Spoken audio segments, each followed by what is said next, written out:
ஜல்லிக்கட்டு நடக்குமா நடக்காதா இந்த மாதிரியான பல சந்தேகங்களும் இருக்கக்கூடிய இந்த தருணத்துல மத்திய அரசுல இருக்கக்கூடிய பாஜகவை சேர்ந்த பல தலைவர்களும் பல கட்ட தலைவர்களும் வந்து வித்தியாசமான கருத்துக்களை எல்லாம் சொல்லியிருக்காங்க. அவங்க என்னென்ன கருத்துக்களை சொல்லியிருக்காங்க அப்படிங்கறது இப்ப நம்ம பார்த்துட்டு வந்துடலாம்.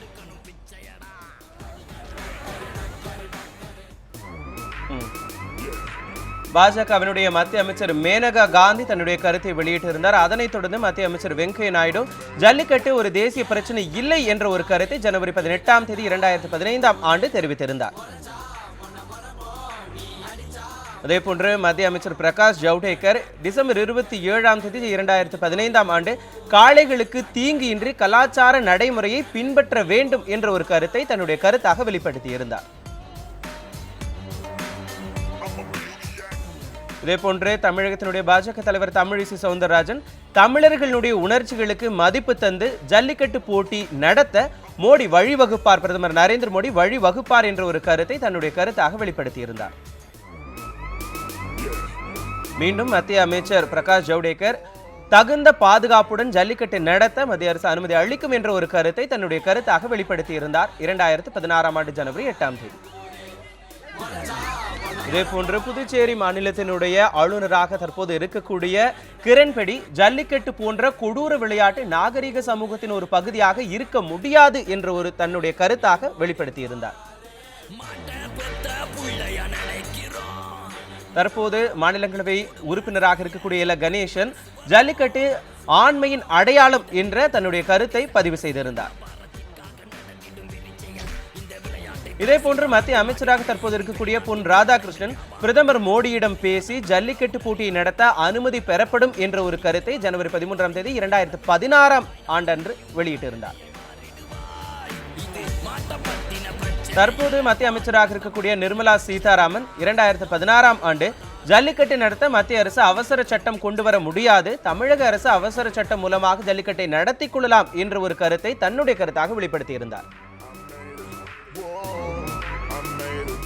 இதே போன்று பிஜேபியினுடைய தருண் விஜய் ஜல்லிக்கட்டு இல்லாமல் பொங்கல் இல்லை என்ற ஒரு கருத்தை தன்னுடைய கருத்தாக வெளிப்படுத்தியிருந்தார். மீண்டும் தமிழக பாஜகவினுடைய தலைவர் தமிழிசை சவுந்தரராஜன் ஜல்லிக்கட்டு நடத்துவதற்கான திருத்த மசோதா மழைக்கால கூட்டத்தொடரில் நிறைவேற்றப்படும் என்று 2016ஆம் ஆண்டு ஜூலை மாதம் தெரிவித்திருந்தார். மீண்டும் 2016ஆம் ஆண்டு ஆகஸ்ட் மாதம் மத்திய அமைச்சராக இருக்கக்கூடிய மேனகா காந்தி ஜல்லிக்கட்டு பற்றி யார் என்ன கருத்து சொன்னாலும் உச்சநீதிமன்ற தீர்ப்பு தான் இறுதியானது என்ற ஒரு கருத்தை வெளியிட்டிருந்தார். மத்திய அமைச்சர் பொன் ராதாகிருஷ்ணன் 2016ஆம் ஆண்டு ஆகஸ்ட் மாதத்தில் ஜல்லிக்கட்டு மீதான தடை நீங்கும் வரை தமிழக பாஜக ஓயாது போராடி கொண்டிருக்கும் என்ற ஒரு கருத்தை வெளியிட்டிருந்தார். மீண்டும் தமிழக பாஜகவினுடைய தலைவர் தமிழிசை சவுந்தரராஜன் 2016ஆம் ஆண்டு ஜூலை மாதம் மேனகா காந்தியின் கருத்து தமிழக பாஜகவின் நிலைப்பாடு இல்லை என்ற ஒரு கருத்தை சொல்லியிருந்தார். மேனகா காந்தியின் கருத்துக்கு மாற்று கருத்தாக மீண்டும் அவரே நவம்பர் மாதத்தில் ஜல்லிக்கட்டு அடுத்த வருடம் கண்டிப்பாக நடைபெறும், அதாவது 2017ஆம் ஆண்டு கண்டிப்பாக நடைபெறும் என்று 2016ஆம் ஆண்டு என்று சொல்லியிருந்தார். பாஜகவினுடைய தேசிய செயலாளர்கள் ஒருவரான ராஜா 2016ஆம் ஆண்டு டிசம்பர் மாதத்தில் உச்சநீதிமன்றத்தில் இருப்பவர்கள் யாருக்கும் ஜல்லிக்கட்டு பற்றி எதுவுமே தெரியாது என்று ஒரு கருத்தை வெளியிட்டிருந்தார். இதே போன்று தற்போது மத்திய அமைச்சராக இருக்கக்கூடிய அனில் மாதவ் தேவ் காளைகளுக்கு எந்த தீங்கும் கொடுமைகளும் இழைக்கப்படவில்லை என்றால் ஜல்லிக்கட்டு நடத்த தடை விதிக்க கூடாது என்ற ஒரு கருத்தை வெளியிட்டிருந்தார்.